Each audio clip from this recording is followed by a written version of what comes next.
Friends, உங்கள் மலரக்கா எங்கள் வீட்டில் இன்னைக்கு என்ன தெரியுமா? சாயந்தரத்துக்கு உளுந்தங்களி செஞ்சு கொடுத்துருக்கேன். எப்படின்னா உளுந்தங்களி எப்படி செய்யணும்னா, நல்ல உருட்டு உளுந்து, கருப்பு உளுந்து வாங்கி கொடுக்கணும். கருப்பு உளுந்து, இந்த வெள்ளை உளுந்து வந்து இட்லிக்கு போடுறது இட்லிக்கு தான் போடணும். உளுந்தங்களிக்கு போடுறது உளுந்தங்களிக்கு தான் போடணும். வெள்ளை தோல் உரிச்சதை வந்து உளுந்தங்களிக்கு போட்டால் சத்து கிடையாது. ஏன்னா அந்த கருப்பு உளுந்து தோல்ல அவ்வளவு ஒரு சத்து இருக்கு. இட்லி போட்டு செல்லுங்க. அந்த காலத்திலேயே அப்பம்லாம் எங்கள் அம்மாலாம் கருப்பு உளுந்து தான் போட்டு களைஞ்சி இட்லி போடுவாங்க. இப்பெல்லாம் அவசரத்துக்கு ரெடிமேட் உளுந்து மாதிரி வெள்ளை உளுந்து போடுறாங்க. இந்த கருப்பு உருட்டு உளுந்து வாங்கி கொஞ்சம் நல்லா காய வச்சு, கொளியல் பச்சரிசி, சிலவங்க சாதா பச்சரிசி போடுவாங்க. அந்த சாதா பச்சரிசி வெள்ளை பச்சரிசியை விட கொளியல் அரிசின்னு கேளுங்க, சிகப்பு கலர்ல ஈக்கி ஈக்கியா இருக்கும். இது ஒரு 1/2 கிலோனா அதுக்கு 2 கை போட்டால் போதும். உளுந்து தான் அதிகமாக போடணும், அரிசி கம்மியாக தான் போடணும். அந்த அரிசி போடுறது நெஞ்சு வலிக்கு நல்லது, உடம்புக்கு ரொம்ப நல்லது. உளுந்தங்களி வந்து பொதுவாகவே பெண்கள் வந்து ஏஜி கார்டு அட்டன் ஆர்டர்லேருந்து கொடுக்காங்க. நம்ம அப்பந்தான் கொடுக்கணும், மற்ற நேரம் திங்கக்கூடாதுலாம் கிடையாது. எப்போவுமே உளுந்தங்களி, உளுந்தங்கஞ்சி, உளுந்த நல்லா பாவை காய்ச்சி வச்சுக்கிட்டு, பார்த்தீங்களா, பாவை காய்ச்சி வச்சுக்கிட்டு அதுக்கப்புறம் இந்த 2 தடவை அரிச்சிடணும். இப்படி அரிச்சு தேங்காய் திருவி வச்சுக்கிட்டு, அரிச்சதுக்கு அப்புறம் ஒரு கல் உப்பு போடணும். உப்பு போட்டாதான் அந்த கருப்பட்டி பாவு இந்த இனிப்பு எடுத்து காமிக்கும்.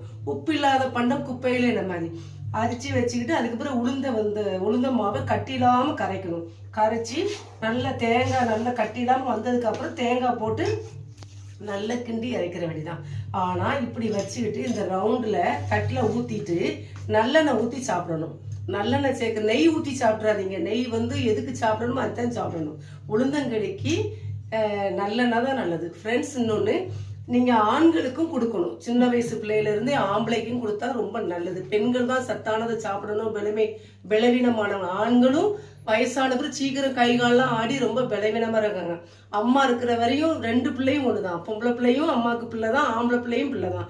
அதனால எது செஞ்சாலும் ஆம்பளைங்களுக்கும் கொடுக்கறது வந்து அவங்களுக்கும் மூட்டு எலும்பு, கை கால் நரம்பு எல்லாமே ஸ்ட்ரென்த்து நல்லா இருக்கும். உளுந்தங்களி 2 பேருமே எந்த வயசுலையும் சாப்பிடலாம். இது வந்து நோய் எதிர்ப்பு சக்தி கொடுக்கும். கை கால் தடை, இடுப்பு எரிச்சல், இது கர்ப்பப்பைக்கு, அதே போல் ஆண்களுக்கு எல்லா உடம்புக்கும் நல்ல தெம்பு தைரியம் கொடுக்குது. உளுந்தங்களி சாப்பிட்றது கஞ்சா வச்சு குடித்தாலும் நல்லது, இப்படி களி கிண்டி கொடுத்தாலும் நல்லது. நல்லெண்ணெய் ஊற்றி சாப்பிட்றது ரொம்ப நல்லது.